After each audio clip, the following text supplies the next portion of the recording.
আমার বক্তব্য হচ্ছে এদিকে ওখানে ধরেন ভারতের যারা আপনার প্রতিরক্ষা বিশেষজ্ঞ, তারপরে থিঙ্ক ট্যাঙ্ক, এরা কিন্তু বলা শুরু করে গেছে যে তাদের চিকেন নেক বড় করতে হবে। 20 কিলোমিটার আছে, 20-22 কিলোমিটার। এটা যদি চীন বা যে কোনো শত্রু দেশ এটা যদি বন্ধ করে দেয়, তাহলে এখানে আপনার বহিঃশক্তি এটা বন্ধ হলে সেভেন সিস্টার আলাদা হয়ে যাবে। সময় ম্যাচুর হওয়ার আগে সত্য বলাটা ভুল। আমি মনে করি উচ্ছ্বাস যেটা আমরা দেখতে পাচ্ছি, এই উচ্ছ্বাসে আমি খারাপ কিছু দেখি না। বিকজ চীনের সাথে আমাদের সম্পর্ক করা দরকার। চীন হচ্ছে এখন পৃথিবীর রাইজিং সুপার পাওয়ার, ফলে আমাদের অবশ্যই তাদের সাথে সম্পর্ক করতে হবে। কিন্তু এই উচ্ছ্বাসের বাইরে আমাদের প্রকৃত প্রাপ্তিটা এখনো আমি ঠিক পরিষ্কার হয়ে উঠি নাই। চায়নার কাছে শেখ হাসিনা প্রিয় ছিল, চায়নার কাছে ইউনুস প্রিয় ছিল, চায়নার কাছে তারেক রহমান প্রিয় হবে, এটা অস্বাভাবিক কিছু না। জনাব এবি আজিজ, আপনাকে দিয়ে আলোচনাটা শুরু করতে চাই। বলছিলাম মালয়েশিয়া ও চীন সফর থেকে প্রধানমন্ত্রীর অর্জন কি? একটু ব্যাকগ্রাউন্ড বলতে হবে। ধরেন ভারত, চীন, মালয়েশিয়া 3 দেশের তরফ থেকে আমাদের তারেক রহমান প্রধানমন্ত্রী হওয়ার সাথে সাথে তাদের স্টেট ভিজিটের জন্য দাওয়াত দেয়। এদিকে যুক্তরাষ্ট্রের সাথে একটা বাণিজ্য চুক্তি করা ছিল আগেই, ধরেন তিনি প্রধানমন্ত্রী নির্বাচনের 3 দিন আগে। তো এমনি ওই বাণিজ্য চুক্তিতে কিন্তু বাংলাদেশ অনেকগুলো শর্তে যুক্ত আছে, বন্দী আছে আমি মনে করি। তো সুতরাং ভারতের সাথেও কিন্তু এই মুহূর্তে অনেক সম্পর্কে টানাপোড়েন আছে। তো এদিকে যুক্তরাষ্ট্রের সাথে চীনের কিন্তু বৈরিতা বেশ তুঙ্গে। ওটা আপনি যদি বাণিজ্য চুক্তিও দেখেন তখনও শর্ত দেওয়া আছে চীনের বিষয়ে। তো এই জন্যে আমার মনে হয় প্রথম থার্ড আপনার দেশ হিসাবে মালয়েশিয়া ভিজিটে গেছে। তো মালয়েশিয়া তো অভূতপূর্ব রিসিপশন দিয়েছে, এবং সেখানে আপনি দেখেন গান টান রিলিক বাজিয়ে নৃত্য টিত্য করে একটা ভয়াবহ কাণ্ড, এটা তো পুরো ভাইরাল হয়ে গেছে সারা বাংলা ভাষীদের মধ্যে। তো সেখানে কিন্তু মালয়েশিয়াতে আমাদের যে সমস্যাগুলি ছিল, ধরেন ম্যান পাওয়ার সমস্যা, অনেক দিন ম্যান পাওয়ার যায় না, সেটাতে আশ্বস্ত হয়েছে। তারপরে আসিয়ানে যদি যুক্ত হতে চায় বাংলাদেশ, সেখানে আপনার আনোয়ার ইব্রাহিম বলেছেন যে এটাতে সহযোগিতা করা হবে। তারপরে আমরা তো পাম অয়েল আনি, এটাও আছে। তো তারপরে ধরেন ওখানে সোলার এনার্জি চীন থেকেই নিয়েছে, সোলার এনার্জি। এছাড়াও আরও সহযোগিতা, তার যদিও এটা অত হয় নাই, ওখানে তত কিছু হয় নাই। ওখান থেকে তারপরে চায়না গেছে। চায়না গেলে আপনার যেটা হয়েছে সেটা হচ্ছে যে ধরেন ভারত, আপনি খেয়াল করে দেখেন ভারতের সাথে আমাদের টানাপোড়েনটা এখন পুশিন চলছে। তারা পুশিন হলো 1950 সালে ব্রিটিশ আমলে, যে পুশিন যে বাংলাভাষী আসামিদের পুশিন করা হবে। এবং এখানে শুভেন্দু অধিকারী মুখ্যমন্ত্রী হওয়ার পরে তিনি কিন্তু বলছে সেই আইন সেই রকম আদলে পুশিন করা হবে। এখন পুশিনে আমার বক্তব্য বলছে ভারত এবং বাংলাদেশের কিন্তু প্রোটোকল স্বাক্ষর করা আছে, তার জাতিসংঘের মানবাধিকার সনদে অনুস্বাক্ষরকারী। এছাড়াও অনেকগুলা আপনার প্রোটোকল স্বাক্ষর করা আছে। তো আইন টাইন না মেনে আবার আপনি জানেন যে জাতিসংঘ থেকেও আপনার এই পুশিন কন্ডেম করেছে। সেখানেও বলেছে যে আইনি প্রক্রিয়া অনুসরণ করে একটা দেশ থেকে আরেকটা দেশে পুশিন না মানে অনুপ্রবেশকালে পাঠানো, কিন্তু সেটা তো মানছে না। এখন ভারত ধরেন অন্তর্বর্তীকালীন সরকারের সময় যতগুলো রেস্ট্রিকশন দেওয়া ছিল, ভিসা থেকে শুরু করে সব রেস্ট্রিকশন বহাল রেখেছিল। হ্যাঁ, তো আপনি খেয়াল করে দেখেন যে যখন চীনে গেছে তখনই কিন্তু ইমিডিয়েটলি কোনো দাবি দেওয়া নাই, সেই ভিসা যে নিষিদ্ধ করেছে সেটা কিন্তু উড্র করে ফেলছে ভারত। তা আমার বক্তব্য হচ্ছে এদিকে ওখানে ধরেন ভারতের যারা আপনার প্রতিরক্ষা বিশেষজ্ঞ, তারপরে থিঙ্ক ট্যাঙ্ক, এরা কিন্তু বলা শুরু করে গেছে যে তাদের চিকেন নেক বড় করতে হবে। 20 কিলোমিটার আছে, 20-22 কিলোমিটার। এটা যদি চীন বা যে কোনো শত্রু দেশ এটা যদি বন্ধ করে দেয়, তাহলে এখানে আপনার বহিঃশক্তি এটা বন্ধ হলে সেভেন সিস্টার আলাদা হয়ে যাবে। তো ভারত কাটার নাম তিনি লিখেছেন এবং বহুবার সরকারকে জানিয়েছেন যে আমাদের রংপুর বিভাগ কিনতে হবে, যদি না কিনে দেয় $20 বিলিয়ন, তাও বলে দিছে। যুক্তরাষ্ট্র যেমন ফ্রান্সের কাছ থেকে লুইজিয়ানা কিনেছিল ওরকম বাণিজ্য করার জন্য, তো ওরকম কিনতে হবে। যদি না দেয় তাহলে সেখানে সামরিক শক্তির ইয়ে করছে, সামরিক শক্তি ব্যবহারের ইঙ্গিত দিয়েছে। এদিকে আবার অন্য অন্য বিশেষজ্ঞ বলছে যে আমাদের নাকি ফেনি চিকেন নেক, হ্যাঁ, সুতরাং ফেনি চিকেন নেক কেটে আপনার চিটাগাং থেকে শুরু করে 3 হিলটেক্স আলাদা করে ফেলবে, এবং এই রংপুর এবং এই দুটাকে আপনার হিন্দু ল্যান্ড ঘোষণা করবে। হ্যাঁ, তো সুতরাং আমাদের বিকল্প কি? আমাদের বিকল্প তো নাই। আমাদের দেশ ভেঙে দিতে চায়, দখল করতে চায়, এরকম এরকম হিন্দু কিন্তু বাংলাদেশ কিন্তু সিকিম সহ প্রায় 3টা রাজ্য কিন্তু 3টা ভূখণ্ড তারা দখল করেছে। সুতরাং আমাদের দেশটা কিন্তু এখন এরকম একটা জাংশনে এসে দাঁড়িয়েছে। আপনারা দেখেন সিকিমের লেনদুক দর্জি, শেখ হাসিনাকে তো যে সরকারি আসে তাকে লেনদুক দর্জি বানাতে চায়, শেখ হাসিনাকেও লেনদুক দর্জি বানাতে চেয়েছে। সে বলছে না যে যা কিছু দিছি ভারত মনে রাখবে। এখন শেষ পর্যন্ত শেখ হাসিনা কিন্তু মানে নাই, তাকে আপনার পালাতে হয়েছে এবং রাষ্ট্র তাকে আশ্রয় দিয়েছে। তখন এখন যেটা হয়েছে, তা আমার কথা হচ্ছে যে ধরেন আমাদের যে ফেনী অঞ্চল চিটাগাংয়ে ঢোকার সময় যেটাকে চিকেন নেক বলা হচ্ছে, এটা তো আসলে চিকেন নেক না, কারণ সমুদ্র পথ দিয়ে আমরা যেতে পারবো। এখানে চীন বলছে যে চীন মায়ানমার দিয়ে বাংলাদেশে এসে তারা একটা অর্থনৈতিক করিডোর করবে, সেটা এসে ওই আপনার কক্সবাজারে এসে ঢুকবে আর কি। তাহলে আমি যদি বলি যে ভারতের যদি ধরেন এরকম থাকে, কারণ তারা তো আগে করেছে 3-4টা জায়গা দখল করেছে, তো সুতরাং তাহলে এটা একটা ঠেকানোর ব্যবস্থা থাকবে। 2 হচ্ছে ধরেন আমেরিকার সাথে যে বৈরিতা চীনের, তাতে করে আমেরিকাও তো এখন স্যাংশন দিতে পারে, আমেরিকাও একটা ব্যবস্থা নিতে পারে। সুতরাং চীন যদি পক্ষে থাকে, আমার কথা হলো পক্ষে থাকে, চীন যদি মোটামুটিভাবে আন্ডারস্ট্যান্ডিং থাকে, চীন তো আমাদের একটা প্রোটেকশন এরিয়া হতে পারে। সেখানে হয়তো আমাদের রিস্ক আছে, তো রিস্ক তো নিতেই হবে। দেশ যেখানে থ্রেটেন হয়ে গেছে, দেশের ভূখণ্ড যখন থ্রেটেন হয়ে গেছে, তখন তো রিস্ক। যখন শহীদ প্রেসিডেন্ট জিয়াউর রহমান জীবন দিছে, বেগম খালেদা জিয়া জীবন দিছে, ছেলেও প্রয়োজনে জীবন দিবে।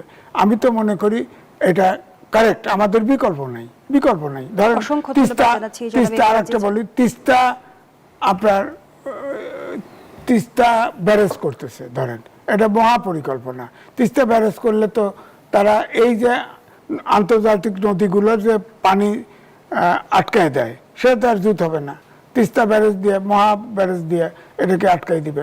এই জন্য আমরা ধরেন ঠাকুর ইয়েতে যদি নীলফামারীতে আন্তর্জাতিক এয়ারপোর্ট করার কথা, চীন সাহায্য করতে চায়, এটা দেখে তো ভারতের অনুকম্পা শুরু হয়ে গেছে, কারণ নীলফামারী তো ভারতের কাছাকাছি, চিকেন নেকের কাছাকাছি হয়ে গেল। তারপরে ধরেন আমাদের চিটাগাং বন্দর, মংলা বন্দর, এটা আধিগ্য করবে, এটাকে মানে দক্ষিণ এশিয়ার জন্য কেন্দ্র বানাতে চায়। তো যদি এটাগুলো সত্যি করে, তো ভারতের সাথে ধরেন শহীদ প্রেসিডেন্ট জিয়াউর রহমানের চীনের সাথে সম্পর্ক ছিল, কিন্তু আপনার বেগম খালেদা জিয়া যখন ক্ষমতায় আসে, তখন দুজনকে দায়িত্ব দেওয়া হয়েছিল। তারা কিন্তু আপনার ওই যে আপনার তাইওয়ানকে এখানে অফিস খুলতে দিয়েছিল। এই চ্যালেঞ্জগুলোকে কি আমি পরবর্তী অংশে আবারও ফিরছি সেই আলোচনায়। ধন্যবাদ জানাচ্ছি জনাব এ বি আজিজ। সরওয়ার তুষার, প্রধানমন্ত্রী মালয়েশিয়া চীন সফর প্রসঙ্গে বলেছেন, বাংলাদেশ ফার্স্ট নীতিতে দেশের স্বার্থ রক্ষার চেষ্টা করেছি। এবং পররাষ্ট্রমন্ত্রীও বললেন যে বাংলাদেশ ফার্স্ট নীতির বড় ধরনের সাফল্য দেখা গেছে। আপনার কাছে জানতে চাই যে বাংলাদেশ ফার্স্ট নীতি কিভাবে আগের পররাষ্ট্রনীতি থেকে আলাদা? আগের পররাষ্ট্রনীতির চেয়ে আলাদা এই জায়গায় যে আগে আমাদের কোনো পররাষ্ট্রনীতি ছিল কি না এটা নিয়ে প্রশ্ন তোলা সম্ভব। এখান থেকে এবার নতুন নির্বাচিত সরকার আসার পরে তারা তাদের মতো করে সিদ্ধান্ত নিয়ে মালয়েশিয়া এবং চীনে সফর করলো, ফলে এই দিক থেকে এটা আগের তুলনায় কিছুটা তো আলাদা বটেই, কিন্তু এটা কতটা আমাদের জন্য উপকারে আসবে, বেনিফিট আমরা কতটা পাবো, এটা আরও ইয়েট টু সি। মানে একটা তো এটার পুরো সফরের একটা পজিটিভ ভাইব সারা দেশে আছে, সরকারি দল বিরোধী দল সবাই মোটামুটি সন্তুষ্ট, এটা বোঝা যাচ্ছে। আজকে তো পার্লামেন্টে একটা সর্বদলীয় ধন্যবাদ মাননীয় প্রধানমন্ত্রী পেয়েছেন, এই উচ্ছ্বাস খারাপ না, এই উচ্ছ্বাস ঠিক আছে এবং আমরা এটা পজিটিভলি দেখছি, কারণ চীন একটা কথা ভালো বলেছে যে তারা পিপল টু পিপল কানেকশন করতে চায়, বাংলাদেশের সাথে চীনের জনগণের সম্পর্ক করতে চায়, এটা খুব ভালো। এখন যে বিষয়গুলো এখানে প্রধানত আলোচনায় এসেছে সেখান থেকে আমরা কতটা কি পাচ্ছি এটা সামনের দিনগুলোতে বলা যাবে, কারণ এই উচ্ছ্বাসের মধ্যে আমরা যেন এটা ভুলে না যাই যে এখানে কিছু ক্রিটিক্যাল দৃষ্টিভঙ্গিরও ব্যাপার আছে, কিছু কিছু জিনিস আমাদের ক্রিটিক্যালিও দেখা দরকার আছে, কিছু কিছু জিনিস আরও বেশি মনোযোগের দাবি রাখে, যেমন 2+2 একটা সংলাপের কথা বলা হয়েছে ফরেন এবং ডিফেন্সে। তো যখন ডিফেন্সের প্রশ্নটা আসে তখন কিন্তু এখানে অনেকগুলো বিষয় চলে আসবে এবং সেখানে কিছু ঝুঁকিও থাকতে পারে। তো সেখানে কিভাবে আমরা আমাদের ইন্টারনাল সিকিউরিটি এবং সার্বভৌমত্ব এবং রাষ্ট্রীয় যে গোপনীয়তা আমাদের নিজস্ব, এটাকে ঠিক রেখে তারপর সম্পর্কটা করছি ডিফেন্স লেভেলে, এটা আমাদের জন্য ইম্পর্টেন্ট, দেখতে হবে সেটা। দ্বিতীয় করিডোরের প্রস্তাব করা হয়েছে, সেটি বাস্তবায়নের সেটা বলছি। করিডোর আমার মনে হয় যে যতগুলো বিষয় এখানে আলোচনা এসেছে, সবচেয়ে ইম্পর্টেন্ট করিডোর, তিস্তা, ট্রেড, হ্যাঁ, এর মধ্যে করিডোরের বিষয়টাই সবচেয়ে সেন্সিটিভ কারণ হচ্ছে যে এর আগে যখন এটা আওয়ামী লীগ আমলে পরিকল্পনা ছিল তখন এটা ইন্ডিয়াকে যুক্ত করে পরিকল্পনা ছিল, ইন্ডিয়ার নর্থ ইস্ট রিজিয়নের একটা অংশকে। এখন যেহেতু ইন্ডিয়াকে সঙ্গত কারণে বাদ দিয়ে এটা হচ্ছে মিয়ানমার হয়ে আমাদের এখানে, এটা একটা মানে সিকিউরিটি রিস্ক তৈরি করতে পারে। স্পেশালি ইন্ডিয়া তো এটা চুপচাপ বসে বসে দেখবে না। আমি এটা ধরেন অর্থনৈতিক করিডোর শুনতে খুব ভালো, এবং অর্থনৈতিক করিডোর শেষ পর্যন্ত কিন্তু শুধু অর্থনৈতিক থাকে না, এটা হচ্ছে 1 নম্বর বিষয়। দ্বিতীয়ত, এটা যদি আমরা মেনটেন করতে পারি চীনের সাথে, মিয়ানমারকে কনভিন্স করে, এটা আরও ভালো। কিন্তু এখানে কিছু রিস্ক তৈরি হবে, সেটাও যেন আমরা আমলে নেই, মানে সরকারকে এটা ব্যাপারে অ্যালার্ট থাকতে হবে যে কী রিস্ক আসতে পারে। মিয়ানমারের যে বর্তমান যে পরিস্থিতি, আগামী মানে যতটুকু আমরা সামনে দেখতে পাই, কবে এটা ঠিক হবে সেটা কিন্তু বলা যাচ্ছে না। বিশেষত রাখাইন অঞ্চলে সামরিক জান্তার এই মুহূর্তে নিয়ন্ত্রণ খুব একটা নাই। এখন আমরা যখন আপনার এই করিডোরটা করতে চাইবো তখন কিন্তু আপনি কথা বলবেন অফিসিয়াল অথরিটির সাথে। যদিও এখন অনেকে বলছেন যে এখানে যেহেতু দুটো অথরিটি প্যারালাল কর্তৃত্ব তৈরি হয়ে গেছে, অন্তত রাখাইনে একটা নন স্টেট অ্যাক্টর অর্থাৎ আরাকান আর্মি, আর একটা সে দেশের এই মুহূর্তে ডিফেক্টো সরকার জান্তা, আপনাকে বাংলাদেশ হিসেবে দুই পক্ষের সাথেই যোগাযোগ রাখতে হবে। নন স্টেট অ্যাক্টরদের সাথে কোন ল্যাঙ্গুয়েজে বা কোন ভাষায় আপনি কথা বলবেন, যোগাযোগ রাখবেন, সেটাও বের করাটা একটা মুনশিয়ানার বিষয়। এগুলো সব ঠিক আছে, বাট আপনি যদি শুধু সামরিক জান্তা, যেহেতু সামরিক জান্তার সাথে চীনের অত্যন্ত ভালো সম্পর্ক, তাদের সামরিক জান্তার সাথে মিলে এখানে একটা করিডোর করেন, সো আরাকান আর্মিকে কেউ এখানে উস্কানি দিতে পারে। আমি ধরেন যদি নাম নাও বলি, কেউ উস্কানি দিয়ে এটাকে ডিস্টেবিলাইজ করতে চাইতে পারে। তো সেখানে আমাদের অর্থনৈতিক করিডোরের যে আপনার একটা স্ট্যাবিলিটি প্রয়োজন, সেটাও কিন্তু একটা ঝুঁকির মুখে পড়বে। এই বিষয়গুলো কিভাবে, কারণ আমরা কিন্তু এখানে শুধু শুনতে পাচ্ছি যে করিডোর হবে, কিভাবে হবে, কোন প্রক্রিয়া হবে, তাতে সিকিউরিটি প্রশ্ন, এগুলো কিন্তু এখানে এই অন্তত এই সফর থেকে বোঝা গেল না। আমরা সামনে দেখতে হবে যে সেটা কিরকম হয়। সবচেয়ে বড় জিনিস হচ্ছে ট্রেডের ক্ষেত্রে আমাদের ট্রেড ইমব্যালেন্স চীনের সাথে, এটা কিন্তু মারাত্মক। 24 বিলিয়ন রেসিপ্রোকাল ট্রেড আমাদের আছে চীনের সাথে, সেখানে বাংলাদেশ এক্সপোর্ট করে মাত্র $1 বিলিয়ন, $1 বিলিয়ন সমপরিমাণ, বড় একটা বাণিজ্য ঘাটতি তৈরি হয়েছে, বিরাট মারাত্মক। এখন এটা আপনি গ্যাপ মেটানোর জন্য কি বলে এসেছেন, তারা কি প্রতিশ্রুতি দিয়েছে? আর প্রতিশ্রুতি দিলেও তো হবে না, তারা তো আওয়ামী লীগ আমলেও কিন্তু চীন কিছু প্রতিশ্রুতি দিয়েছিল, পরবর্তীতে সেগুলো কিন্তু আর খুব বেশি ফলো আপ করা যায় নাই। ফলে ট্রেড ইমব্যালেন্স কমানো একটা সরকারের জন্য মেজর চ্যালেঞ্জ। এবং আপনি তো বিডার চেয়ারম্যান সাহেবকে নিয়ে গেছেন, ফলে কতটুকু ইনভেস্টমেন্ট সিক করতে পারেন বা কতটুকু ইনভেস্টমেন্ট আনতে পারলেন, এটা একটা গুরুত্বপূর্ণ বিষয় হিসেবে থাকবে। এবং আমরা এখন যে ধরনের অর্থনৈতিক ক্রাইসিসের মধ্যে আছি, কতটা আমরা চীনের সহায়তা বা অর্থনৈতিক সহায়তা, সেই বিষয়টা কিন্তু স্পষ্ট হয় নাই, ঠিক আছে? সেটাও আমাদের জানা দরকার পরিষ্কারভাবে। ফলে আমি মনে করি উচ্ছ্বাস যেটা আমরা দেখতে পাচ্ছি, এই উচ্ছ্বাসে আমি খারাপ কিছু দেখি না, বিকজ চীনের সাথে আমাদের সম্পর্ক করা দরকার। চীন হচ্ছে এখন পৃথিবীর রাইজিং সুপার পাওয়ার, ফলে আমাদের অবশ্যই তাদের সাথে সম্পর্ক করতে হবে। কিন্তু এই উচ্ছ্বাসের বাইরে আমাদের প্রকৃত প্রাপ্তিটা এখনো আমি ঠিক পরিষ্কার হয়ে উঠি নাই। মানে যে প্রসঙ্গগুলো আলোচনা হয়েছে সেখানে কতগুলো কমিটমেন্টের ব্যাপার দেখা যাচ্ছে, এর কতটা আমরা পাবো এটা আরও কিন্তু মানে আমি মনে করি যে সরকারের হচ্ছে খোলামেলা দেশবাসীর কাছে এই উচ্ছ্বাসে তো আপনাকে সবাই স্বাগত জানিয়েছে, আপনাকে বিরোধী দল সমর্থন করছে, আপনাকে দেশের মানুষ সমর্থন করছে, তাহলে আপনার এখানে রাগ ঢাকার কিছু নাই, এখানে ইগোর কোনো ব্যাপার নাই, এখানে প্রেস্টিজের কোনো বিষয় না। আপনাকে বলতে হবে আমি এই পেয়েছি, শুধু 13টা মেমোরান্ডাম নট এনাফ, আরও কি আমরা অর্থনৈতিক সহায়তার যে ব্যাপার পেলাম, অন্যান্য যে বিষয়গুলো আলোচনা হয়েছে সেটার কোনো ডিটেইলড আপনার স্কেচ তারা করতে পেরেছে কিনা, যেমন করিডোর, 2+2 যে আলোচনা, ইত্যাদি। তিস্তার ক্ষেত্রে কিন্তু আপনি একটা জিনিস খেয়াল রাখবেন, তিস্তা চীন বাস্তবায়ন করে দেবে এরকম কোনো আলোচনা এইখানে আসে নাই। ফলে সরকার এটা জনগণকে সত্য কথা বলা উচিত। এখানে বলা হয়েছে যে আপনারা করেন, আমরা সহায়তা করব, দুই জিনিস। কিন্তু চীনের কাছ থেকে যদি আমরা নদী ব্যবস্থাপনায়, তারা যেহেতু অত্যন্ত দক্ষ এই বিষয়ে, আমাদের তো আরও নদী আছে, সেই নদী ব্যবস্থাপনার কোনো সহযোগিতা নিতে পারি সেটা ভালো। কিন্তু এখানেও একটা বড় ইস্যু হচ্ছে 54টা অভিন্ন নদী আপনার যে দেশের সাথে, তাকে বাদ দিয়ে কিন্তু এখানে আপনি চীনের সাথে এটা করতে পারবেন না, তারা এটা ভালোভাবে নেবে না। ফলে অনেকগুলো ইস্যু কিন্তু সরকারের জন্য আছে, অনেকগুলো জটিলতা আছে, মানে ঝুঁকিগুলো বিবেচনায় নিতে হবে অবশ্যই। এবং এটা বলে শেষ করি যে এই উচ্ছ্বাস আর এক সপ্তাহ পরে থাকবে না, তখন আপনাকে রিয়েল টাস্ক, রিয়েল অর্জন মানুষ মেলাতে চাইবে, সেইটার জন্য সরকারকে প্রস্তুত থাকতে হবে। অসংখ্য ধন্যবাদ জানাচ্ছি সরওয়ার তুষার। জনাব মাহবুব কামাল, চীনের সঙ্গে কৌশলগত সম্পর্ক গভীর হলে ভারত বিষয়টিকে কিভাবে দেখবে সেটি একটি প্রশ্ন। সেই সঙ্গে যুক্ত করি যে এই যে করিডোর, তিস্তা এবং 2+2 এগুলোকে আসলে বাংলাদেশের জন্য সবচেয়ে বড় সুযোগ, নাকি ভূ রাজনৈতিক এক ধরনের চ্যালেঞ্জও তৈরি করছে? প্রথমে একটা বিপদের কথা বলি, সেটা হলো দেখেন এস্টাবলিশড অথরিটি যেসব বিষয়কে বলে ঠিক আছে, সেসব বিষয়কে যদি বেঠিক বলা হয় এটা খুবই বিপজ্জনক। আর একটা হলো সময় ম্যাচিউর হওয়ার আগে সত্য বলাটা বিপজ্জনক, যে আগাম সত্য বলাটা খুব বিপজ্জনক। হ্যাঁ, যেমন ধরেন যে গ্যালিলিও 400 বছর আগে সত্য বলতে বলে সে বিচারের সম্মুখীন হয়েছিল। যাই হোক, দেখেন প্রধানমন্ত্রীর কথা এবং পররাষ্ট্রমন্ত্রীর কথার মধ্যে কিন্তু গ্যাপ আছে, খেয়াল করছেন। প্রধানমন্ত্রী বলেছেন যে চেষ্টা করেছি, আর পররাষ্ট্রমন্ত্রী বলেছেন যে ওনার কথাটা হলে সফল হয়ে গেছেন, এই সাকসেসফুল। বলেছেন চীন বাংলাদেশ সম্পর্ক সর্বোচ্চ ধাপে পৌঁছেছে। হ্যাঁ, কিন্তু প্রধানমন্ত্রী বলছেন চেষ্টা করেছি, ওনার স্টেটমেন্টটা কিন্তু একটু কনজারভেটিভ, ঠিক আছে? এবং আমি মনে করি এইটাই নর্মাল, এটি সেন্সিবল। মানে পররাষ্ট্রমন্ত্রী এটা হচ্ছে মানে ওটা কি বলে খুব এক্সাইটেড হয়ে গেছেন। যাই হোক, প্রধানমন্ত্রী যে এক্সাইটেড হন নাই, তিনি নর্মাল আছেন, এটা আমার জন্য খুব ভালো খবর। দেখেন, কোনো বিষয়ে কে কি বলবে না বলবে এটা কিন্তু আগাম বলে দেয়া যায়। যেমন ধরেন বাজেট, না, বাজেট দেওয়ার আগেই কিন্তু আগের দিনে আপনি বলে দিবেন যে সরকারি দল বলবে এইটা গণমুখী বাজেট, এইটা মানুষের কল্যাণ করবে, আর ক্রিটিক যারা তারা বলবে এটা গণবিরোধী বাজেট। এই নানা প্রবলেম দেখা, আর সরকার বলবে যে এটা আগেই বলে দেবে। বাংলাদেশ এইটাই, মানে কেউ মুখ খুললেই আমরা বলে দিতে পারি, লোকটাকে দেখে বলে দিতে পারি এখন উনি কি বলবেন, ঠিক আছে? আমি একবার লিখছিলাম যে কবিতায় হৃদয়, বীণা, জগৎ এই 3টা শব্দ আছে, বুঝতে হবে এটা রবীন্দ্রনাথের কবিতা। তো এগুলি বোঝা যায় আগে থেকে, এগুলি শোনারও দরকার পড়ে না।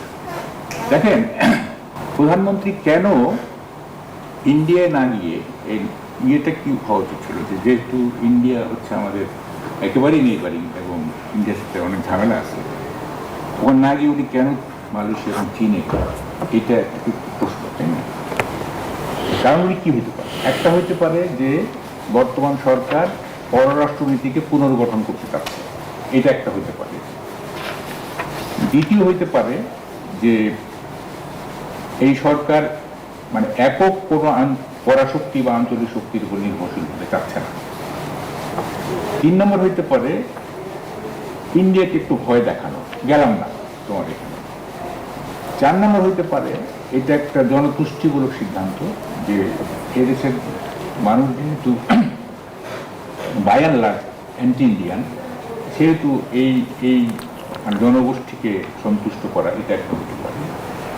আর একটা হইতে পারে, সেটা হলো যে কাঁচা টাকা দরকার সরকারের, টাকার দরকার ইন দি সেন্স সরকার এখন টাকার ক্রাইসিসে আছে, অলরেডি প্রচুর টাকা, প্রায় 72,000 কোটি টাকা ব্যাংক থেকে লোন নেওয়া হয়েছে, এবং নানা রকম আপনার এটাকে কি বলে সোশ্যাল সেফটি নেট শুরু করে অনেক প্রোগ্রাম হাতে নিচ্ছে, অনেক টাকার দরকার। এখন থোক টাকা দেওয়ার মতো চায়না, জাপান এই 2টা দেশই থোক টাকা দিতে পারে। হতে পারে যে একটা মানে একটা আর্থিক প্রবাহ আনার জন্য ওখানে আমি এই কতগুলি প্রবেবল কারণ আমি বলতেছি। শুনেন, চায়নার থেকে কি সম্ভাবনা দেখি এর আগে আমাকে চায়নার রাষ্ট্রীয় চরিত্রটা আমাদের বুঝতে হবে, তা না হলে কিন্তু আমরা সব বুঝতে পারবো না। চায়না দেখেন চায়না দেশটা শাসন করছে একটা কমিউনিস্ট পার্টি, কিন্তু এখানে কমিউনিজমের কও নাই, ঠিক আছে? এটা একটা ইডিওলজিবিহীন একটা রাষ্ট্র, যে রাষ্ট্র বিজনেস এবং কমার্স ছাড়া কিছু বোঝে না। এবং চায়নার কাছে কিন্তু আমাদের দেশে বা যে কোনো দেশে গণতন্ত্র থাকলো না, এটা মিলিটারি শাসন, না এটা স্বৈর শাসন, না এটা মৌলবাদী শাসন, এটা ম্যাটার করে না। সব ধরনের সরকারের সঙ্গে তারা কাজ করতে রাজি আছে যদি বিষয়টা হয় কমার্স অ্যান্ড ট্রেড। যেমন ধরেন, চায়নার কাছে শেখ হাসিনা প্রিয় ছিল, চায়নার কাছে ইউনুস প্রিয় ছিল, চায়নার কাছে তারেক রহমান প্রিয় হবে, এটা অস্বাভাবিক কিছু না। এবং চায়নার যে ইডিওলজি বলতে কিছু নাই, সেটা আমরা 71-এ সবচেয়ে ভালো বুঝছি। 71-এ পাকিস্তানের মিলিটারি শাসকের পক্ষ নিছে তারা, এবং আমেরিকা পাকিস্তান এই বলয়ের মধ্যে চায়না ঢুকে গেছিল। যাই হোক, China understands nothing except business, ঠিক আছে? তো ফলে ওখান থেকে, এবং যে কারণে China can never B a good friend, কখনোই আপনার ভালো বন্ধু হইতে পারবে না, ঠিক আছে? এইটা বলে না যে বিপদের দিনে যে পাশে থাকে সে ভালো বন্ধু, চায়না কখনোই আপনার বিপদে আসবে না, ঠিক আছে, তার স্বার্থ যদি না থাকে। এখন আপনি বলতেছেন যে অর্থনৈতিক না, দেখেন এখানে অনেক ঝামেলা আছে। হ্যাঁ, ঝামেলা হচ্ছে যে চায়না ট্যুরটা হয়েছে আপনার আমেরিকার সঙ্গে যে বাণিজ্য চুক্তি, সেইটার সাথে কনফ্লিক্ট করে গেছে, ঠিক আছে? আপনি যে চায়নার থেকে জিনিস কিনবেন বা চায়নার সিকিউরিটিকে আপনি প্রাধান্য দিবেন, এটা পারবেন না যদি আপনি মার্কিন চুক্তি দেখেন। ওখানে কিন্তু স্পষ্ট বলা আছে যে কোনোখান থেকে যদি জিনিস কিনতে হয়, কোনো বিজনেস করতে হয়, তাহলে আমেরিকার পারমিশন লাগবে। যদি কনফ্লিক্ট করে তাহলে ভবিষ্যতে যুক্তরাষ্ট্রের প্রতিক্রিয়া কি হতে পারে? বলতেছি, আমাকে আসতে দেন। এটা গেল একটা। আরেকটা হচ্ছে যে চায়না আমেরিকার সিকিউরিটি কনসার্ন যেখানে আছে, চুক্তিতে আছে, কিন্তু আমেরিকার সিকিউরিটি কনসার্ন যেসব জায়গায় আছে সেগুলির সাথে সিনক্রোনাইজ করে আমাদের স্ট্র্যাটেজি সাজাতে হবে, এটা চুক্তিতে আছে। তাইলে সরাসরি কিন্তু এই চুক্তির সাথে কন্ট্রাডিক্ট করে চায়না যাওয়া হয়েছে। আপনি একদিকে জিসময় সই করতে যাচ্ছেন, আকসা সই করতে যাচ্ছেন, আবার আপনি চায়নার সাথে নানা রকম ডিলিংসে যাবেন, এটা তো হয় না। আপনি যে প্রশ্নটা করলেন, মানে আমেরিকার রিয়াকশন কি, এটা আমরা দেখতে পারবো। মানে এমন এটা হইতে পারে, আমি যদি পজিটিভলি দেখি যে হয়তো আমেরিকার কাছ থেকে একটা সিগন্যাল নেওয়া হয়েছে যে আচ্ছা ঠিক আছে আমরা যাই, দেখি, হ্যাঁ আপনি কিছু মনে করেন না, এরকম হইতে পারে। যাই হোক, আমরা ঠিক জানি না।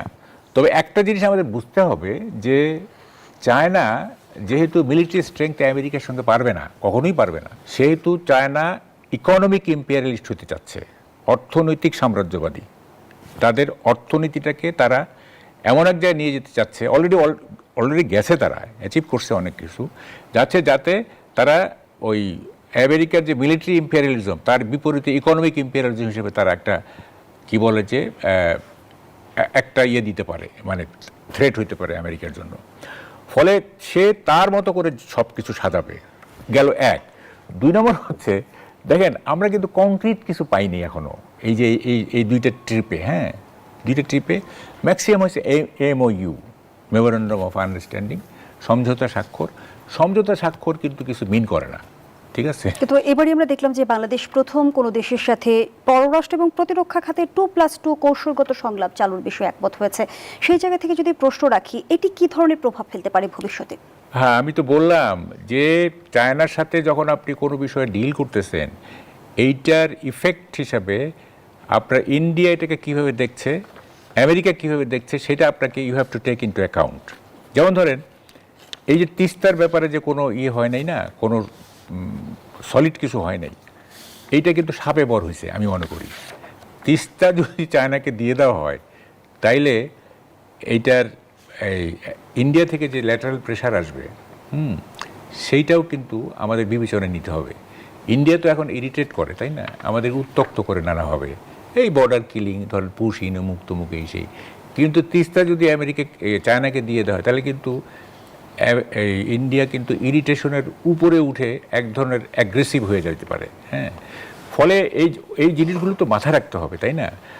আমি জনতুষ্টিমূলক, হ্যাঁ, ইন্ডিয়া গেলাম না, চায়না গেলাম, আমেরিকাকে একটু কেয়ার করলাম না, এগুলি আলটিমেটলি এটা আপনি রেসিস্ট করতে পারবেন কি না, হ্যাঁ, এইটাও কিন্তু একটা বড় ব্যাপার। তো এখন দেখা যাক, আমাদের আসলে টাকা দরকার, বুঝছেন? এই টাকাটা কিভাবে পাওয়া যাবে চায়নার কাছ থেকে, সেইটা বরং সবচেয়ে বেশি গুরুত্বপূর্ণ। এই তিস্তা এই যে এইসব, এগুলি আমার কাছে খুব গুরুত্বপূর্ণ মনে হয় না। তিস্তায় যে একবারে ইমিডিয়েটলি এটা নিয়ে এটা একটা চুক্তি হইতে হবে, এটা খুব এত আর্জেন্সি না, এটা জরুরি অবস্থার মধ্যে আমরা নাই।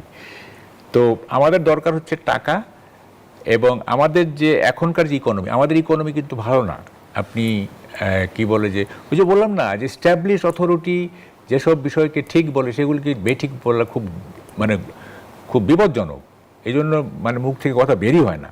আমাদের অর্থনীতি কিন্তু ভালো না ইন দি সেন্স যে ধরেন অনেকগুলি সূচকে, হ্যাঁ, যেমন ধরেন একটি ধরেন যে ইনভেস্টমেন্ট কিন্তু একদম নাই, একেবারেই নাই। কিন্তু আবার ইনভেস্টমেন্ট ছাড়া আপনি তো নতুন কর্মসংস্থান করতে পারবেন না।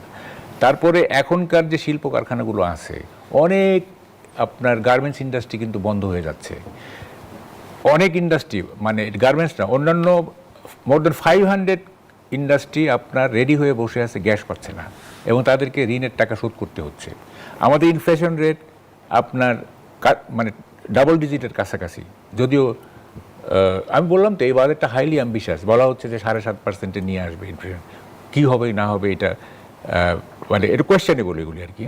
তারপরে ধরেন যে জিডিপি কত, তারপরে কি বলে যে সবচেয়ে বড় যে ব্যাপার সেটা হচ্ছে যে একটা আছে না যে কর্মচাঞ্চল্য, একটা ইকোনমিক অ্যাক্টিভিটি একটা আছে না, সেটা এক ধরনের স্থবিরতায় আছি। এবং এই স্থবিরতার মধ্যে আমরা এমন কতগুলি গতিশীল প্রোগ্রাম নিছি, ডাইনামিক প্রোগ্রাম নিছি, সেইটা আমাদের যে স্থবির যে অর্থনীতি এটার সঙ্গে কিন্তু যায় না, হ্যাঁ, যায় না। এবং কতগুলো তো আবার নতুন জিনিস বেরোচ্ছে, যেমন ধরেন যে সরকারি কর্মচারীদের যদি বেতন বাড়িয়ে দেওয়া হয়, এটাও তো চলতেছে, তাইলে এটা আরেক ধরনের ইকোনমিক প্রেশার পড়বে। এমনি সোশ্যাল সেফটি নেটওয়ার্কে এই যে কার্ড টার্ড ইত্যাদি, জুলাই যোদ্ধাদের ভাতা, তারপরে হচ্ছে যে নানা রকম প্রোগ্রাম তো গভর্নমেন্ট হাতে নিচ্ছে, তাই না? তো ফলে এগুলি তো সাস্টেইন করতে হবে, এটা তো খালি শুরু করলে তো হবে না। আপনি একটা ওই যে রবীন্দ্রনাথের সেই কথাটা, বাঙালি শুরু করে কিন্তু শেষ করতে পারে না, অনেক আগে ভুলে গেছে না, এগুলি চিরনতুন এসব কথা। তো আপনাকে তো এইগুলিকে কন্টিনিউ করতে হবে, এগুলি সাস্টেইন করতে হবে, মাঝখানে যদি মুখ থুবড়ে পড়ে যায় এগুলো মুখ থেকে, তখন এটা কি হবে, তাই না? আমরা আশা করতেছি। দেখেন একটা কথা বলিনি আপনাকে, আমাদের যে ফরেন ডিপ্লোমেসিটা যে অবস্থায় আছে, এইটাকে পজিটিভ করতে গেলে, এইটাকে আমাদের অনুকূল নিতে গেলে খুব বড় ধরনের ক্রাফটম্যানশিপ লাগবে, একটা ক্রাফটিং লাগবে। এইটা প্রধানমন্ত্রী সফরের মাধ্যমে চীনের বেল্ট এন্ড রোড ইনিশিয়েটিভের আওতায় বাংলাদেশের চলমান মেগা প্রকল্পগুলোর অর্থায়ন এবং দ্রুত বাস্তবায়নে নতুন কোনো করে গতি আসতে পারে কিনা, আমি সেই প্রশ্নটা আপনার কাছে রাখছি। আমি পরবর্তী অংশে ফিরছি। আমার 10 সেকেন্ড জি আমি একটু বিস্তারিত শুনতে চাচ্ছি। আমি আমেরিকার ইন্দো প্যাসিফিক স্ট্র্যাটেজি এবং চায়নার বেল্ট এন্ড রোড ইনিশিয়েটিভ, এটা কিন্তু কনফ্লিক্টিং, ঠিক আছে? আপনি কি করবেন, ইউ হ্যাভ টু চুজ, তাই না? জি, জনাব মাহবুব কামাল, এই পর্যায়ে ধন্যবাদ জানাচ্ছি। সরওয়ার তুষার, রোহিঙ্গা সমস্যা সমাধানে চীন ইঙ্গিত দিয়েছে এমনটি শোনা যাচ্ছে, কিন্তু চীন আদতে রোহিঙ্গা সংকট সমাধানে কতটা ভূমিকা রাখতে পারবে বলে মনে করেন? খুব বেশি আশাবাদী হতে চাই না। প্রথমত বলি যে ভুল বোঝাবুঝি যেন না হয়, আমি সফরটাকে ওভারঅল পজিটিভলি দেখছি। কারণ হলো ইমপ্রেশনটা গুড, এটা সত্য যে আমরা সাবস্ট্যান্সিয়ালি হয়তো তেমন কিছু পাচ্ছি না, অর্থাৎ অর্থনৈতিক সহায়তা এবং অন্যান্য কংক্রিট এগ্রিমেন্ট হয়তো কম হয়েছে, বাট এই সফরের একটা জিওপলিটিক্যাল ইমপ্রেশন আছে, বা জিওপলিটিক্যালি না, ধরেন একটা ফরেন পলিসিগত একটা ইমপ্রেশন আছে যে আমরা আমাদের মতো করে করার চেষ্টা করছি। এটা ভালো, এটা নিয়ে আমার কোনো আপত্তি নাই, কিন্তু এই সফরের ফলে রোহিঙ্গা সমস্যা দূর হয়ে যাবে আমার কাছে এরকম মনে হয় না। অন্তর্বর্তী সরকার বা কোনো অগ্রগতি হবে অ্যাটলিস্ট, এটাও আমার কাছে মনে হয় না। অন্তর্বর্তী সরকারের সময় রোহিঙ্গা বিষয়ে স্পেশালাইজ বলে একজনকে এখানে আনা হলো, প্রথমে যিনি ফরেন মিনিস্টার, তাকে তো তখন সিকিউরিটি অ্যাডভাইজার হিসেবে আনা হয়েছে, কিন্তু প্রথমে তাকে রোহিঙ্গা বিষয়ক বিশেষ স্পেশালিস্ট এবং দূত হিসেবে আনা হয়েছে, উপদেষ্টা পদমর্যাদায়। তারপর এখানে জাতিসংঘের মহাসচিব আসলেন, আমরা একটু আশাবাদী হয়েছিলাম। প্রধান উপদেষ্টা বললেন, তৎকালীন প্রধান উপদেষ্টা, যে আগামী বছর আপনাদের দেশে ঈদ করতে পারবেন, হ্যাঁ, কিন্তু সেগুলো কিন্তু হয় না, কারণ এই সমস্যাটা অনেক জটিল। যতক্ষণ পর্যন্ত বার্মার প্রশ্নে, আপনাকে এখানে মনে রাখতে হবে যে আমেরিকার একটা বার্মা অ্যাক্ট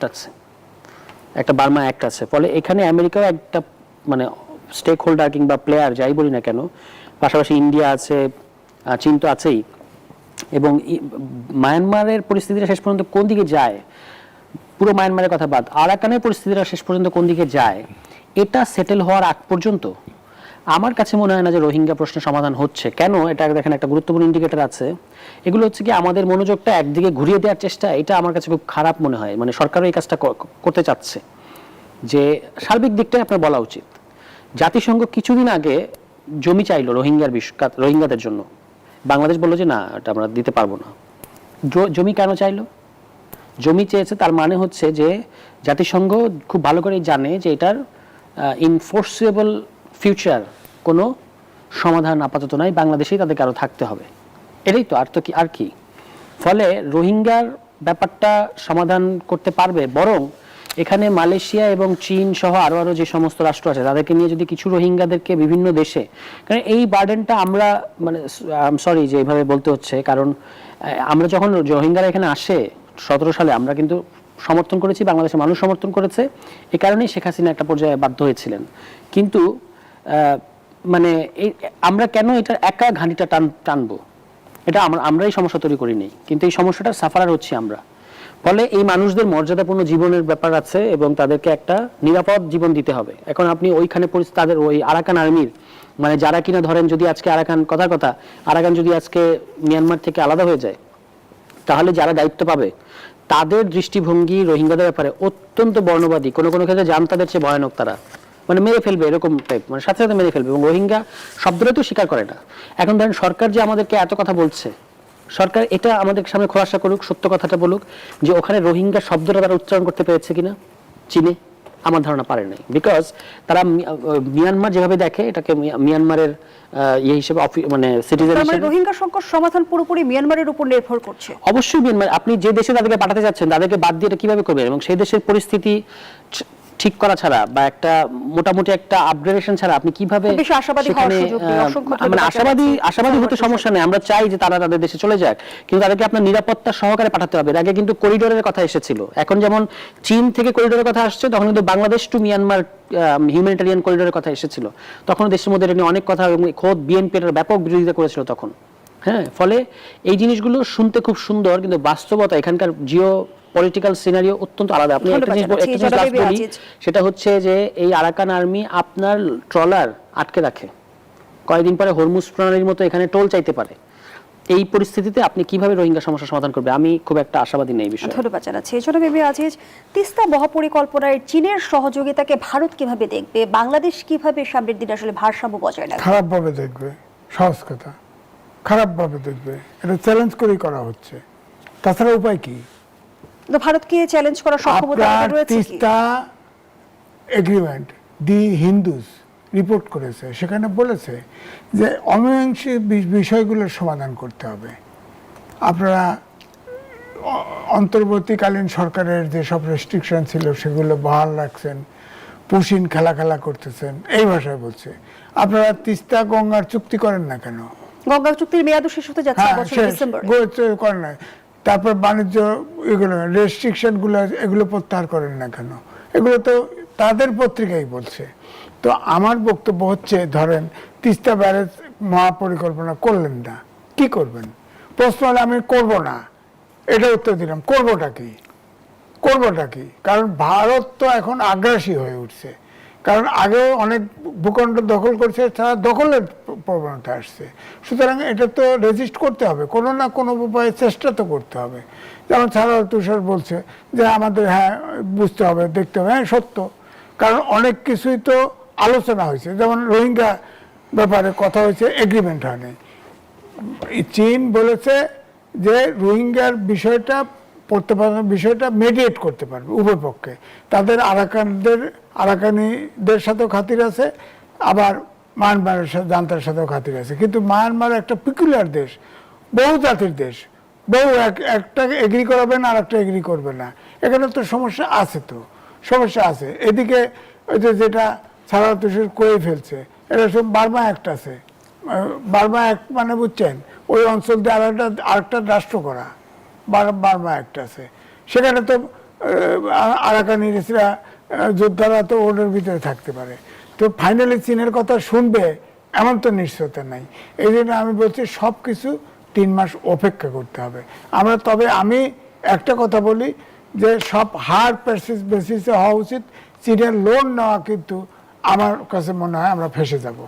একমাত্র শ্রীলঙ্কা দাঁড়াতে পারছে, কারণ ওখানে সব কিন্তু যতই বলেন শিক্ষিত। চীনের এবং ঋণে কি ধরনের ঝুঁকি রয়েছে